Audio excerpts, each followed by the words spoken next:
encontro anterior, a gente falou de algumas ferramentas internas. No outro, a gente enfatizou as externas. Juntando as internas com as externas, a gente tem um meio de ação. Aonde atua o quimbanda ou o quimbandeiro? Onde eles atuam? Eles atuam na comunidade.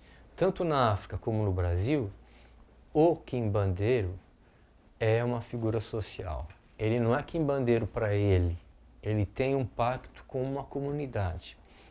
A comunidade pode ser um círculo restrito de adeptos, ou a comunidade pode ser um círculo maior daqueles que o rodeiam pela vizinhança, ou mesmo de toda a humanidade que o busca para obter respostas, o busca para obter a cura, o aconselhamento, a ajuda.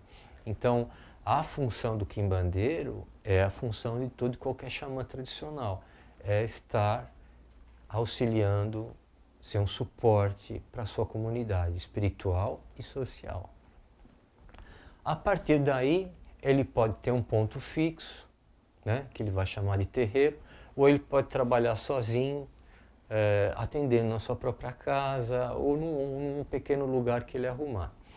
Para essa estrutura, as duas, para quimbanda aqui, não é tão comum como lá, porque dentro do histórico que a gente fez para vocês, a gente viu que a quimbanda aqui, ela se fecha por fatores sociais e depois, né, da emancipação ou das leis que emanciparam o negro escravizado, ela continua fechada, né?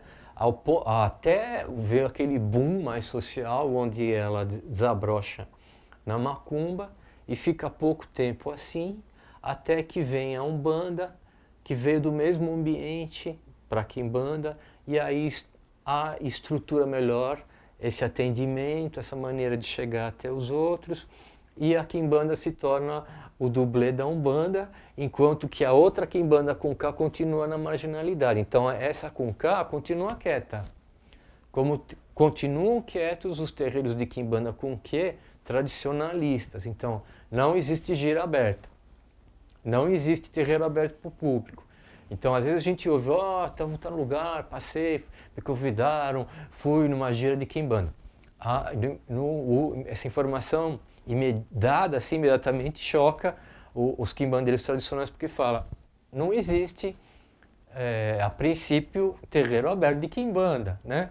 A princípio, ele está voltado para a comunidade, mas de uma maneira mais discreta, não está terreiro de quimbanda, fulano de tal. Embora exista assim, quer dizer, tudo bem, mas ela trabalha discretamente. Alguns, se não a maioria, dos quimbandeiros com Q também são umbandistas. Então, dentro da sua estrutura de terreiro umbandista, existe a estrutura de quimbanda, onde alguns médios escolhidos vão ser convidados e vão participar da estrutura da quimbanda. O povo e o restante dos outros médiums pode ser que nunca saibam disso, né? Ou eles vão fazer o contrário, que até é engraçado no bom sentido. Então, vamos dizer, a rigor, um terreiro de Umbanda típico, mais de antigamente, ele se encontravam, a comunidade se abria para trabalho 4 vezes durante o mês, o modelo da Umbanda antiga, e nas sextas-feiras, a última sexta-feira era dedicada à esquerda, né? Então, um terreiro típico de quimbanda de antigamente, que trabalhava com o público e era cruzado na Umbanda, ele trabalhava com a esquerda ao contrário, ou seja, ele trabalhava com a esquerda em 3 sextas-feiras de forma mais discreta, e na última sexta-feira ele abria para o público, né, onde ele juntava Umbanda com Quimbanda. Esse tipo de terreiro ainda existe em alguns lugares de São Paulo e em alguns lugares do Rio de Janeiro, porque ele é herdeiro dessa tradição que a gente tem descrito. E quando ele é aberto ao público, de fato, o visual que o público chegando vê lá não é muito diferente de um terreiro de Umbanda típico, mas do antigamente, né? Onde você tem, a princípio, 2 modelos, né? Ou 2 estruturas oferecidas ao público. A assistência, onde você, chegando, vai sentar e esperar ser atendido, e o lugar onde os médiuns trabalham, que é um lugar reservado, que eles estão lá incorporados atendendo, cujo centro é o Congá, onde o público não tem acesso, o público não toca, o público não se aproxima, só aqueles que estão trabalhando, entidades e médiuns. E aí se desenvolve então a tal da gira de atendimento, mesmo dentro da quimbanda. É dessa forma ou é através disso que conhecemos, o quimbandeiro podendo se apresentar ou não, embora ainda hoje se apresentar como quimbandeiro é um rótulo extremamente negativo, então ele pode se apresentar como um adivinho, como um bandista. Ele tem um lugar pequeno onde ele atende as pessoas. Ele pode servir de um oráculo, então existem diversos oráculos dentro da tradição banto e dentro da tradição quimbandeira em particular, onde através de sementes, de ossos, de pedras, formando figuras, símbolos, não desenhos, né? É a ideia próxima ao Odu, que a gente tem na tradição do Ifá. Ele vê qual o conselho dos espíritos, dos ancestrais, das forças que ele invoca para aquele consulente. E a partir do oráculo, desse mapeamento do que está acontecendo, ele propõe soluções através de remédios naturais, através de incorporação, aconselhamento com os guias, aquela ideia do ebó, oferendas, a mediunidade está florando naquela pessoa, como desenvolver dentro da estrutura que ele pode oferecer. Então, não é muito diferente do atendimento de alguns sacerdotes, sendo dentro do culto de nação ou dentro da própria Umbanda, né? Mas ela é mais assim isolada, é ele trabalhando com o povo com ele, não é o terreiro atendendo. Uma outra coisa que acontece é da quimbanda com K, que normalmente não tem público mesmo, não tem atendimento, não tem consulente, ele não vai atender ninguém. Então aquele terreiro de quimbanda está vivendo para si. Ele tem uma função social, porque na medida em que ele vive para si, ele tem pessoas ali, que são aqueles que receberam a iniciação.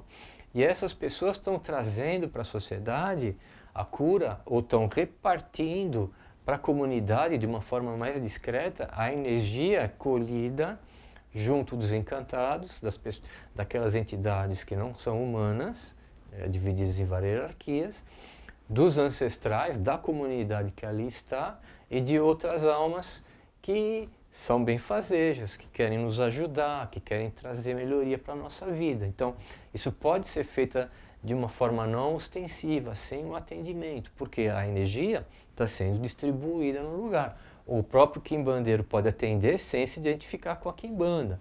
Então está trazendo melhoria, está trazendo ajuda, cura àqueles que buscam a imagem que ele está oferecendo. Esse tipo de terreiro, mais silencioso, mais discreto, também é uma grande escola de conhecimento. Porque é ali que a quimbanda vai ser passada de boca para ouvido, de forma discreta, não tem apostila, não tem site, livro não tem mesmo, né? Então, vai se contando as tradições de uma linhagem que nós vamos abordar, de uma casa, o que é isso, algumas lendas contadas na região de onde o culto veio, ou lendas criadas e contadas aqui para passar o conhecimento, né?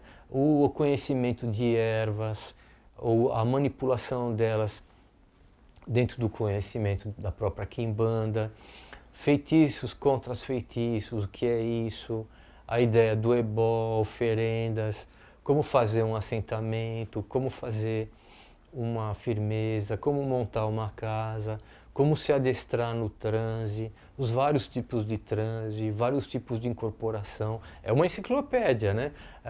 Os tipos de entidade, para que serve cada Exu, que também é uma noção bastante particular da quimbanda. O Exu aparece na estrutura da Umbanda como um guia, ou como outro guia. Assim como o caboclo é um guia, o preto velho é um guia, o baiano e o marinheiro, né? Então aparece Exu como um guia da esquerda. Mas na quimbanda o Exu não aparece como um guia, ele aparece como um Exu. Assim como uma onça malhada e uma jiboia aparecem como animais distintos no cenário da mata. Então, na Umbanda, é como se essa cascavel, ou essa jiboia, ou qualquer outra cobra, ela pudesse oferecer toda uma gama de serviços, né? Porque é um guia. Já na Quimbanda, não. Um Exu tem uma especificidade. Ele tem uma particularidade, ele tem uma especificidade que se conhece, que se transmite. E essa especificidade dele o impede de ser um guia geral. Se ele atende e cura mesmo doenças mentais, ele não vai trabalhar em outra esfera. Se ele é um Exu especialista em proteção, ataque, contra-ataque, defesa, autodefesa, ele não vai atuar nitidamente numa área de cura do corpo, cura da alma. Então, essas especificidades são elencadas, inclusive de Exus bastante conhecidos que, dentro da sabedoria umbandista, são guias gerais, são pau para toda a obra, como é o caso de Tranca-Rua, por exemplo, de Exu Marabô, Exu Tiriri, Exu Mangueira, Exu Veludo, esses Exus mais conhecidos. Esses mais conhecidos no ambiente da Quimbanda, o que está claro é a especificidade dele.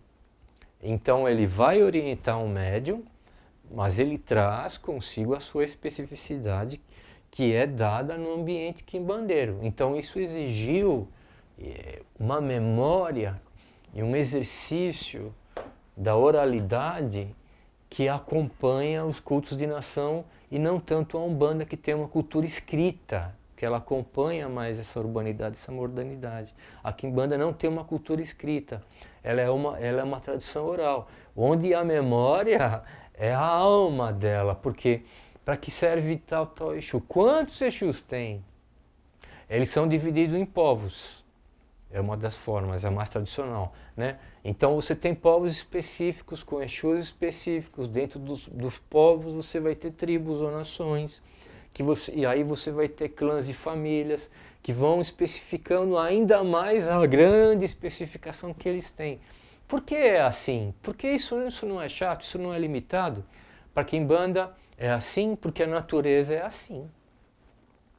Porque Zambi deu a cada criatura uma missão na Terra. Inclusive você tem uma missão. Qual é a tua missão nessa encarnação, nessa vida?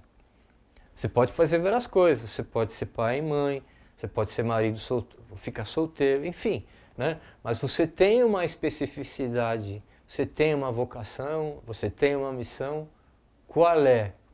Se nós humanos esquecemos isso, porque nós esquecemos também qual é a missão da raça humana, porque nós não estamos fazendo, isso não está servindo para nada, nós esquecemos, né? Se esquecemos o todo, nós esquecemos também o particular. Eu nasci para quê? O que eu vim fazer aqui? Com que dons que Zambi me deu e me fez nascer? Quais os seus dons? Porque esses dons num ambiente de transe é que vão aflorar. Esses dons num ambiente de desenvolvimento mediúnico é que vão aflorar. E eles não é o mesmo do seu irmão, e não é o mesmo do seu vizinho. Então a Quimbanda, como qualquer tradição xamânica nativa, se preocupa com essa especificidade, o que para nós pode parecer uma coisa de menos importância, uma coisa, imagina, isso aí é bobagem, isso aí é muito pequeno, vamos olhar de uma forma maior. Na verdade não é, porque reflete a natureza. Qual a especificidade da onça, qual a especificidade do morcego? Se a gente entende isso, a gente está entendendo a ecologia profunda. Até para seres que a gente fala, meu Deus, que praga é essa? Para que Deus foi criar um mosquito? E a mosca? E esses animais que aparentemente só detonam. Aparentemente, e não aparentemente, às vezes detonam mesmo. Mas eles têm uma função que nós não estamos entendendo ainda. A ciência nossa não descobriu. Agora, a ciência espiritual da Quimbanda descobriu o que aquelas entidades que hoje, né, evidentemente usando uma palavra iorubá, Exu, também português, pomba gira, serve dentro da natureza onde nós estamos inseridos. E ao invocá-los, né, o que eles vêm oferecer para mim como dons que eles têm. Quando um homem desencarna e por toda uma conjuntura ele se torna um Exu, não é lógico pensar que ele se torna um Exu com aquele nome, porque ele tinha dentro de si, em vida, aqueles dons que ele desabrochou, coisa que nem todo mundo faz, uma minoria. E depois de desencarnado, ele oferece aqueles dons para a humanidade inteira. É assim que pensa a Quimbanda. Por isso ele vai ser um tranca-ruas, por isso que ele vai ser um marabô, ou ele vai ser um outro Exu com nomes menos conhecidos que na Quimbanda trabalhamos, como 9 luzes, o Exu Caburé, que eu falei, ou Carangola, ou Caminolaá, ou Jererê, ou um nome em português que simbolize a sua função. É a especificidade. Então, essa tradição é tudo oral. Não tem, embora a gente tenha a consciência de que a nossa memória não é tão boa, e quanto podemos armazenar numa reunião que seja meramente oral, né? Não existem livros da Quimbanda dando o nome dessas entidades. A gente tem sentido isso, os quimbandeiros, os estudiosos, os pesquisadores, os quimbandeiros de hoje têm sentido essa dificuldade, porque os mais velhos, que só se baseavam na oralidade, já morreram. E eles transmitiram aquilo para outros que hoje já estão também mais velhos.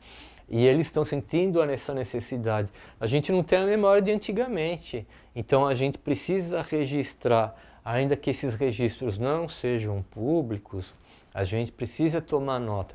Exu Caburé, por exemplo, serve, né? Funciona, faz isso, isso, isso, cura, tal, tal e tal, sua erva é essa, o ponto riscado contém esses elementos, esse é o ponto cantado, e os outros pontos cantados possíveis também são esse, registra aquilo.